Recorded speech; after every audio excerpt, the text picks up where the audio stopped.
Nelson Chamisa azoratidza kuti aiwa mutungamiri wevanhu. Nelson Chamisa azonyatsoratidza kuti aiwa haana kana kusarura ganda pane anything chinoitika. He remembers macitizens emunyika yeZimbabwe nekuda kwechitiko chaanoatenda nekuda kwezvaakaita muzara nenzuro. Sandabuda aiwa mashoko abuda nyogwa achionekwa Nelson Chamisa achinolenda paburial the senator weTCC anonzi Murisi Zwizai. Not if subscribe or like or turn on the bell icon. No matter what change, Zimbabwe's main opposition leader Nelson Chamisa, who currently does not have a political party, after quitting his CCC Citizen Coalition for Change, citing infiltration by ZANU-PF.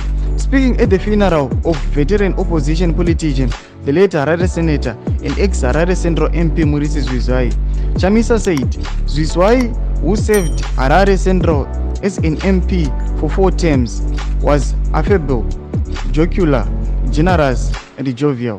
You worked together from the early days of the struggle for change and freedom in Zimbabwe, he said. Domashoko antekwana Nelson Chamisa pachiti aiwa Murisi Zwizai aiwa anova senator aiseva achibatikira aiwa muguta reHarare ndobva amudescribe zvaaiva. Ndozvatinoona kuti aiwa vaNelson Chamisa nyange zvavo vakasiya bato reTCC aiwa munhu asingatarisiri vanhu pasi, munhu asingazvikoshesi kana munhu ane upimbi ndoga auya akauya panapa akanoatenda burial aiwa